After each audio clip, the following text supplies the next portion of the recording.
Olá, tudo bem? Aqui quem está falando é o pastor Daniel Deusdete. Nós somos da Semeadores, semeando mensagem de vida para o seu coração.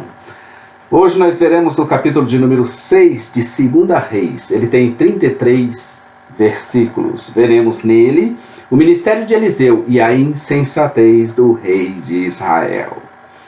Então abra sua Bíblia, apanhe ela, faça uma leitura prévia desse capítulo, que isso vai ajudar e muito. Se você não ler previamente, poderá ser que você não entenda o que estamos falando. Ou então você entra em nosso blog, site jamaisdesista.com.br. Olha, nós estamos com mais de 10 mil acessos dia.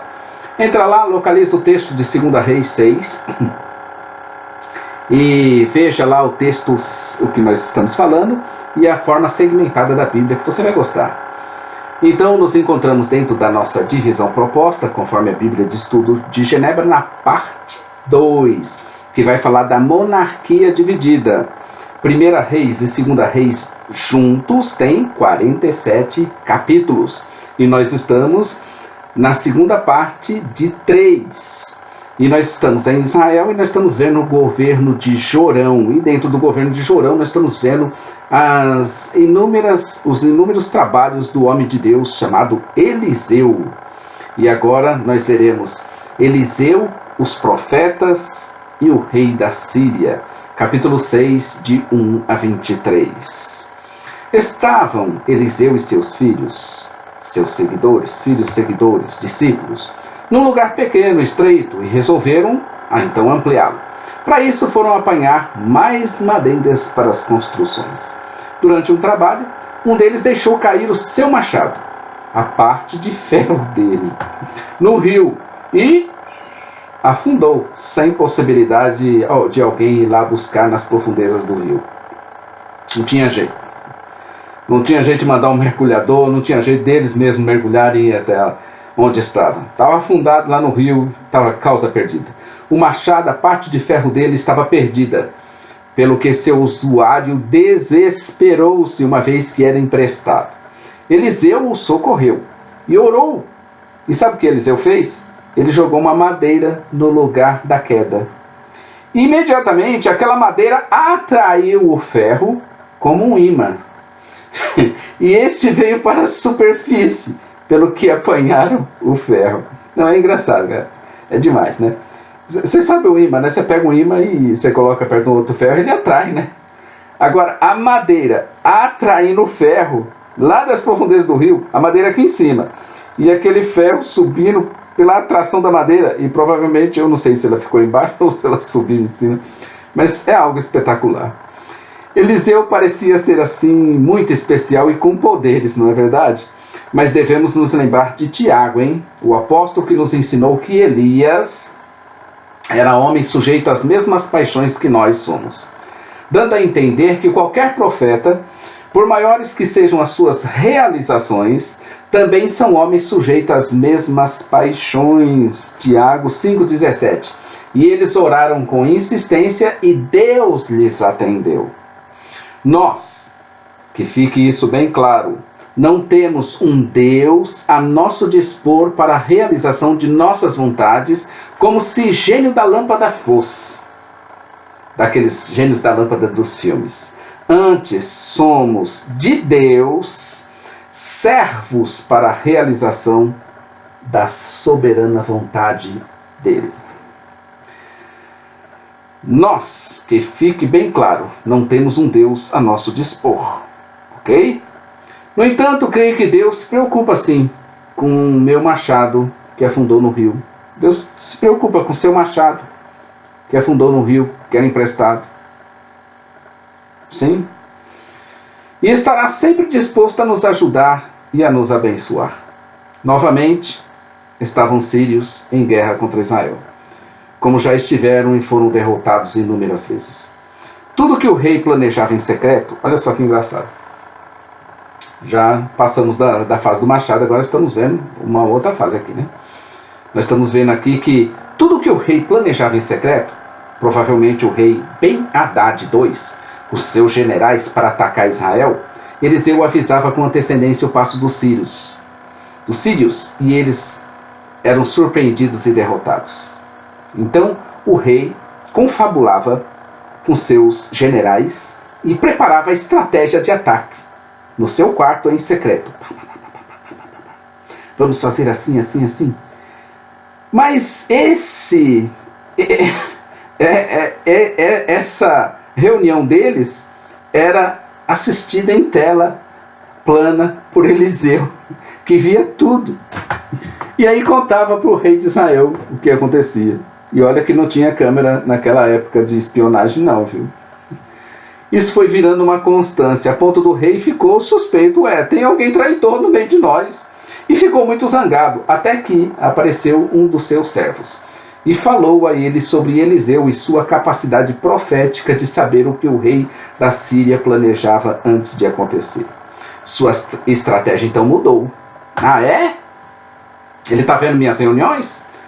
Ele poderia ter preparado alguma coisa assim, ao contrário, né? Falado uma coisa e feito outra, né? Mas ao invés de ir contra Israel, enviou. Ele não fez essa opção, não. Isso é o que passou na minha cabeça agora.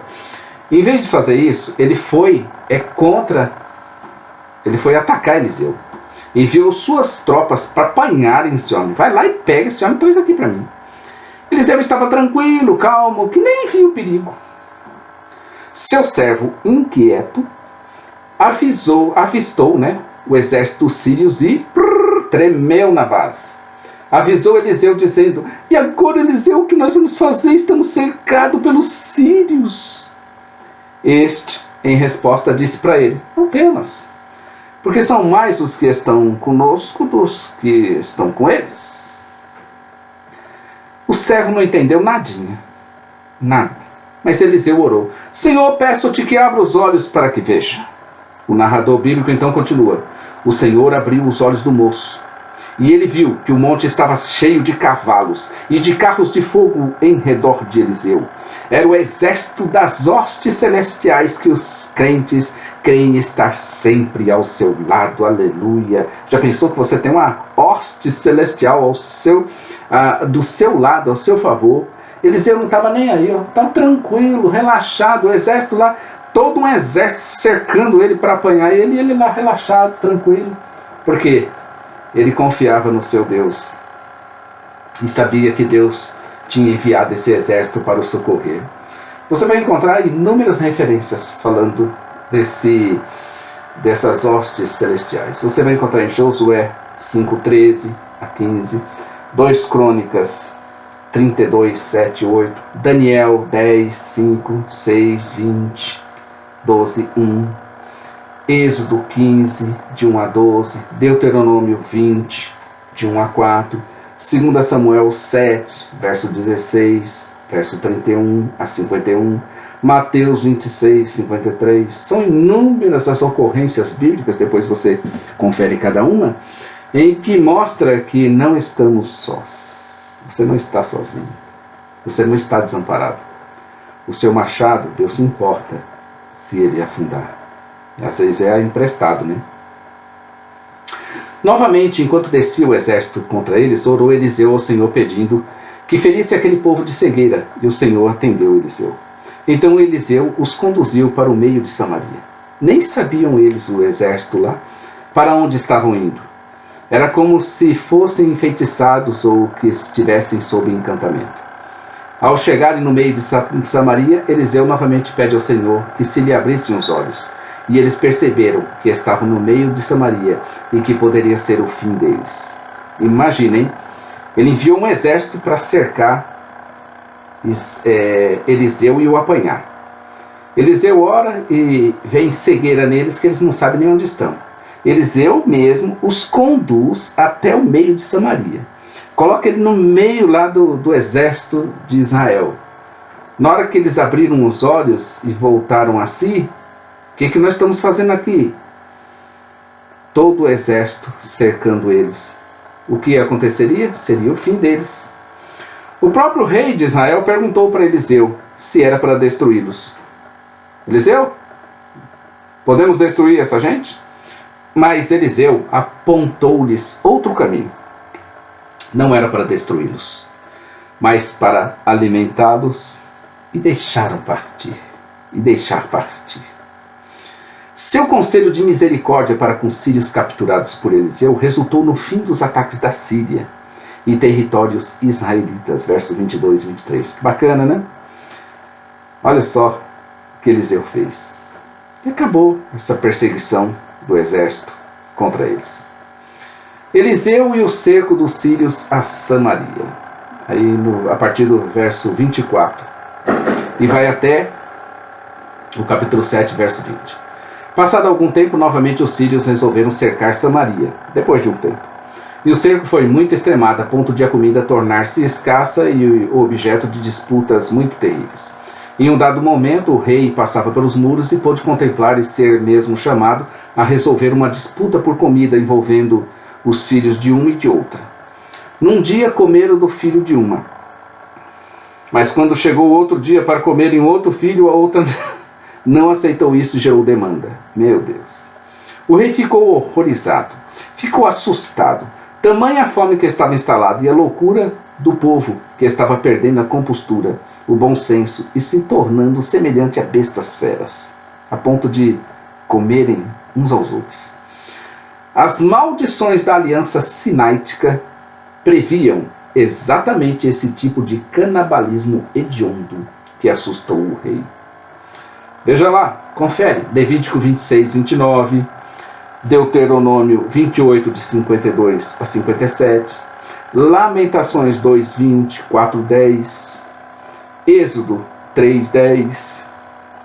Assim o rei rasgou as suas vestes e se humilhou, trazendo panos de saco por dentro sobre a pele. Irritado e mesmo assustado, jurou a si mesmo que Eliseu iria pagar por tudo aquilo. Enviou, pois, o rei um homem após Eliseu. No entanto, Eliseu estava em conferência, mas não com o rei, e sim com os anciãos, o que demonstra que esses líderes já não estavam mais fazendo caso do rei incompetente. Eliseu avisa aos anciãos o que o rei fizera e chamou-o de filho de homicida. Aquele mensageiro estaria indo após ele para lhe tirar a sua cabeça. Eliseu os orienta para não o deixarem entrar, porque imediatamente depois de seu mensageiro, o próprio rei estaria vindo. E o rei veio. Ele fez uma pergunta. Foi o Senhor Deus quem fez cair toda essa desgraça sobre nós. Por que iria eu ficar mais tempo esperando que ele fizesse alguma coisa? Assim, terminou de forma incompleta este capítulo, que terá sua sequência no próximo capítulo. Foi o Senhor Deus quem fez cair toda essa desgraça sobre nós? Por que iria eu ficar ainda mais tempo esperando que ele fizesse alguma coisa? Disse o rei, né? O rei estava ali, demonstrando sua revolta e sua indignação com tudo que estava acontecendo, e atribuindo toda a culpa a Deus e no seu profeta Eliseu. Por isso que o estava perseguindo com seu mensageiro para o matar, para arrancar a sua cabeça de sobre seus ombros.